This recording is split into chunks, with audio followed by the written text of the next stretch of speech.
Yung ganitong dessert naman ang gawin mo. Bukod sa napakadali lang niyang gawin ay hindi mo na kailangang i-bake pa or i-oven.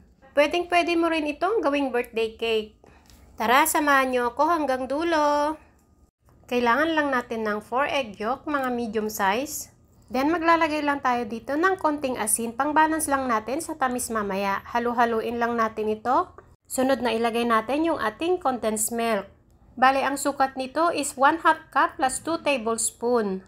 Isunod naman natin yung ating 1 tablespoon na instant coffee. Halu-haluin lang natin ito ng mabuti. Then, ilagay na natin yung ating 2 tablespoon ng cornstarch. Haluin lang natin ulit. Then, ilagay na natin yung ating 1 can ng evap milk. Okay lang kahit hindi pa masyadong tunaw yung ating kape, lulutuin naman natin ito. Ayan, isa lang na natin siya sa ating kalan. Lutuin lang natin ito sa katamtamang apoy. Hanggang sa ito ay tuluyan ng lumapot. Saglit lang itong maluto, dapat ganito yung magiging consistency niya. Sa puntong ito ay pinatay ko na yung apoy dito. Maglalagay naman tayo dito ng 2 tablespoon ng butter or margarine. Haluin lang natin hanggang sa ito ay tuluyan ng matunaw.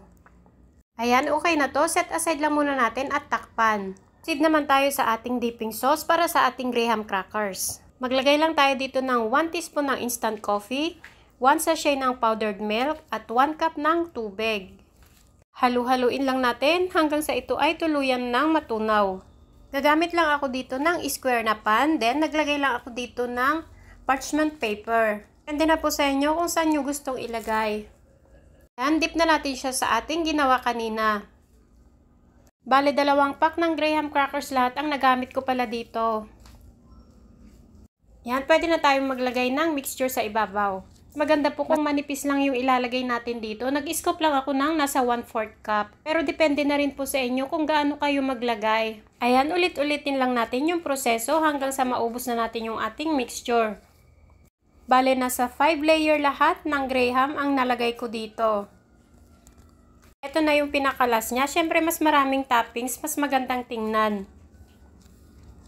O, diba mga mare, ang bilis lang niyang gawin. Try nyo na rin gawin para meron kayong ulit masarap na merienda. Bali, ilalagay ko lang ito sa freezer na mga 2 to 3 hours hanggang sa ito ay mag-set. Ayan, takpan lang natin siya ng foil. Kung gabi nyo naman siya ginawa, pwede namang overnight. Basta sa ref nyo lang siya ilagay. Ayan, after 3 hours, eto na siya. Bali, maglalagay lang ako ng chocolate syrup sa ibabaw. Depende na sa inyo kung anong gusto ninyong ilagay. Lagyan din natin siya ng konting design para maganda namang tingnan.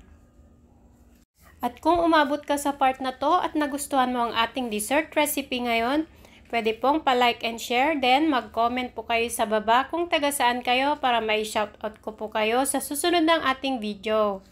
Tikman na natin ang ating coffee custard graham cake. Maraming salamat po sa panonood. Hanggang sa susunod. Bye!